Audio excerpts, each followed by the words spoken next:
Welcome back to Strings and Pucks. This is Jeremy Laura, the stuttering guitarist, and today I am holding kind of a project guitar that was first sent to TED Talks Guitars and Life. There will be links in the descriptions to his videos because this guitar was kind of a rescue. So this journey with the Xaviere XV-560, also called the Pro 560 on the website, started with GuitarFetish's Labor Day sale. What happened is this guitar is in the clearance section and it was called a Luthier Special. And on Labor Day, they had done an extra 35% off all clearance, and including this. So what's listed as a $289 guitar ended up being $144. So obviously the price was incredible, but when I checked why it was a Luthier Special, it's because there was a crack in the neck. And you'll go to Ted's channel, you'll see the journey. It actually was a significant crack. Ted did an amazing job fixing it and making this one of the best playing necks I've ever owned, ever played. Ted just did an amazing job on his channel. So my review is going to be a little bit different. If you want to go under the hood and get all the specs, Ted did a terrific job in his multi-part series of this rescue. What I'm going to talk about is the value of the deal. Is this guitar worth it, worth the money? What do I like about it? What don't I really like about it? And I'm going to talk about the musicality of it, the playing side. As I feel like on this channel, the one thing I do differently is just I have my own style of playing and singing, the acoustic and electric coffee shop things that I do. So there's a reason I always feature a different coffee mug, or I always feature a coffee mug when I'm doing these videos, and there's usually a purpose. So I went back to the original Ubi's Embrace the Suck because I'm doing a lot of different things right now to do this review and to do some of the musical stuff that I'll be doing. So today I'm definitely embracing the suck and going to places I've never been. But anyway, about this guitar. So the impetus for getting this was I had posted several old reviews that I'd done. And some of you know the story, some of you don't. I've been on disability since 2016. We were hit with a financial just crisis, and we're still not totally out of it. Ended up having to sell pretty much every guitar I had. And two of those guitars were a Gibson Les Paul with P90s and a Chapman semi-hollow with P90s. And I missed those guitars so much when I saw the reviews. So to me, this kind of bridged that. It's a semi-hollow Les Paul style, Les Paul scale guitar. You've got your F-holes, you've got your P90s, 2 volume and 2 tone, your 3-way toggle, rosewood fretboard, sealed tuners, they're not locking. And you get the aesthetic and of a Gibson guitar. And one thing I could say that GuitarFetish did really, really well is this is a stunning instrument. It's tough, it doesn't always show up on the camera right, but when you look at it, you want to play it. It's a beautiful instrument. I'm going to give you a little bit of the story and go through some tones. So the Labor Day sale happens. I realize this guitar is going to be $144, and I get a hold of Ted. And I say, look, here's what I'm looking at. Would you be willing to look at repairing this guitar, if I found a way to get this done, get the guitar purchased and shipped? And Ted was always up for an adventure, and he said, absolutely. So I order the guitar, and this is where the process starts. So GuitarFetish is the model, very similar to Firefly, where you're going direct to consumer, and it's a relatively small company for the type of volume they're going to be doing. So when you order a guitar and you go to get your tracking information. Under frequently asked questions, Guitar Fetish has up to 10 business days before they ship your guitar. So you could end up waiting 2 weeks before it gets sent out. And it was about that. It was close to 2 weeks waiting. So if you're in a hurry, keep that in mind. But when it came to the luthier special, the way this was labeled, the crack in the neck ended up being pretty severe. At first, we weren't sure if it was cosmetic, but Guitar Fetish never pulled any punches. They said in the description and answering an email of mine, this is a project guitar. Only get it if you're willing to put in the work, and you can't return it, and there's no guarantee that it'll turn out well. So pay the money, wait about 2 weeks, it gets shipped to Ted. And shipping from Florida to Texas, Guitar Fetish is located in Florida, you were over $40 in shipping. And then I'd wanted a gig bag, and so you add that into the equation. I just wanted it to kind of keep it safe. The big gig bag was fairly thin. Is just over 30 bucks, I think. And I wouldn't pay $30 for that gig bag on its own. It's not what I consider a good value for that gig bag. But it does the job. It has a Velcro strap, kept the neck in place. Gets to Ted, we find out it needs a lot of help on the headstock, that it's actually cracked. So Ted has it for, let's say, a month. Completely fixes the headstock. I'm not having any tuning stability issues. And then does me the big favor of removing the gloss from the neck. You can see it a little bit. The neck's now a little bit more of a matte finish, where the back is high gloss. This neck feels amazing now. With this gloss, I can see how your hand would kind of get stuck a little bit, which happens a lot. And you can take sandpaper and lightly rub off that finish. There are a lot of guitarists who have their techs do that for them. Richie Kotzen doesn't like any finish at all on his Telecaster necks, so he has his guitar techs take that off of his finish.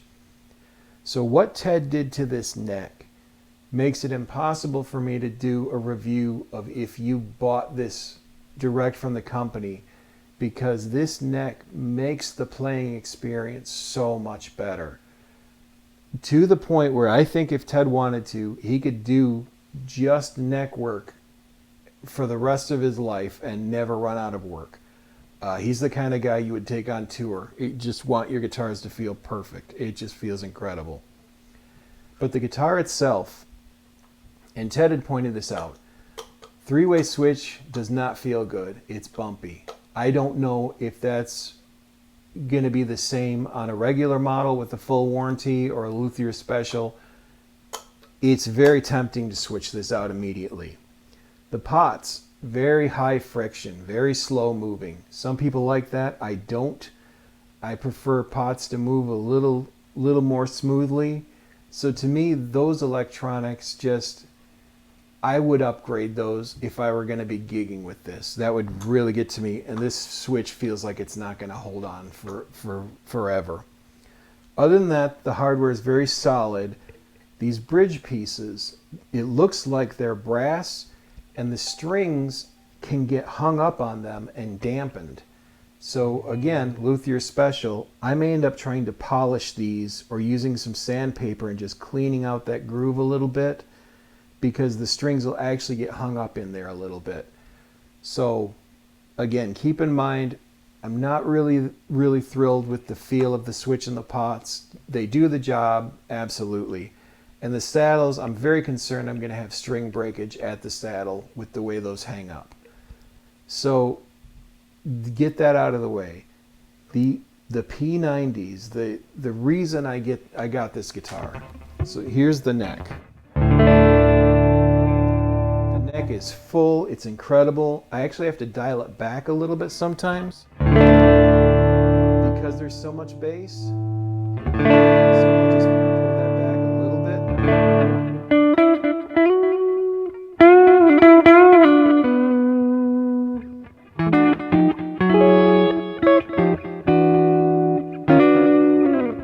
So big, rich, and full. Middle position, perfect for what I do with rhythm. And again, I'll back that neck position off a little bit. Just see it's a little bit brighter, more like an acoustic.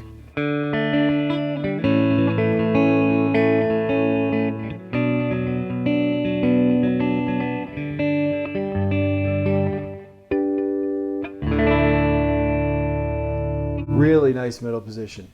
And the bridge. To me, the bridge sounds a lot thinner than the neck.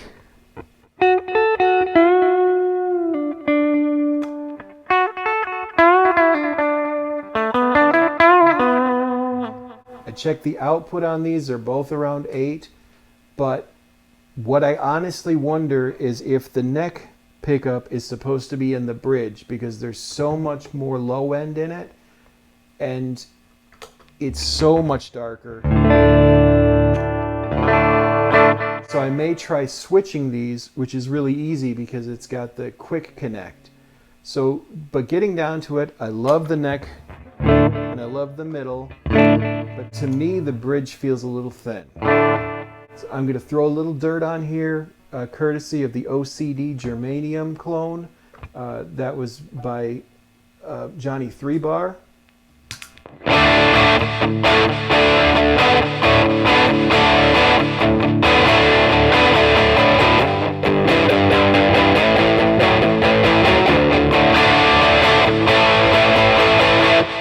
So again, the bridge sounds good, it just doesn't have kind of that bass you usually get from a bridge pickup.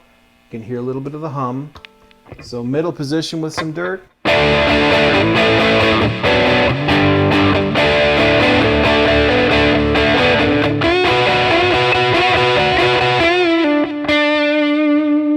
And the middle actually works good for lead too. And I really think I'll be doing neck and middle a lot more than I'll be doing the bridge. But the neck all the way up with some dirt.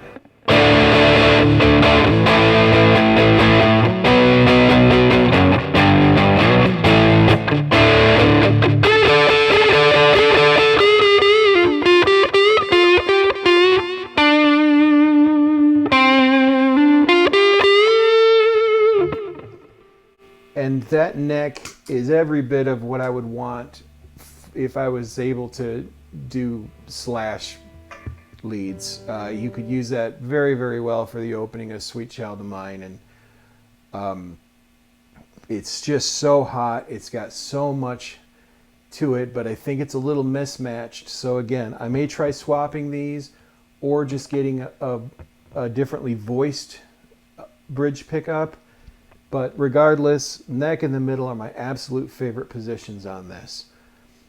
So in my estimation, here's how I look at this. This guitar at $289, and now you're figuring $40 shipping, and you would want a gig bag probably. So you're looking at $350 probably shipped for this with a gig bag. You kind of got to decide if that's the right price point for you. Personally, for me, that's a little high on what this is. The deal that I got, $144, $40 shipping, gig bag. So you're on $200, $220 out the door. That's a really good price for this guitar. But if Ted wasn't the individual that he is, willing to help, I would have had to take this to a luthier, and I guarantee a neck repair like that, set up everything, probably looking at $150 in work. So at that point, there were no savings if I'd had to take this to a luthier. So my thought on this guitar, because it is a beautiful guitar, and it's got its place, if you're comfortable changing the switch and the pots possibly, and possibly even these saddles, but again, I don't know on a brand new model with a warranty, to be dialed in. They have 20%, 30% sales all the time. So let's say normal out the door, $320 if you don't need a gig bag. If you get 20% off of that, paying about $70 less. So $250 I think is a good price for this guitar. I think if you bought it new on sale, you're getting a good guitar. I would not buy a luthier special on this, especially if it's a neck crack. There are other types of luthier specials. Look through them, but make sure it's a repair you're comfortable with, because you can't return it if you buy it that way. But if you see this on sale for 20% off or more, and this is a guitar you want, I think it's worth the money. I enjoy the tones. So what I'm going to do is a little bit of a play along, and it's going to go with one of my electric coffee shops. Depending on when this comes out, you may have already seen it. It's a song called 6th Avenue Heartache by the Wallflowers. That chord progression is very simple. So I recorded the chord progression onto a looper, and I'm going to do some lead work over it. The chord progression was done using the middle position with the volume on the neck pickup slightly turned back. I'm going to be playing with the neck pickup with the volume slightly turned back, and the treble on the distortion pedal is turned way up to get a little more clarity because the neck pickup is so dark. So I'm going to do this playing example. I hope you've enjoyed this. This is a beautiful guitar. I do love what you get out of it. I think at full price out the door, if you're going to end up paying $350 with shipping, I don't think it's the right deal. But on sale for 20% off or more, I think you do very well with this guitar, and you'll probably get a lot of joy out of it. And just make sure you know someone named Ted, because they'll make it play perfect for you. Thanks for tuning in, and I hope you enjoy this segment.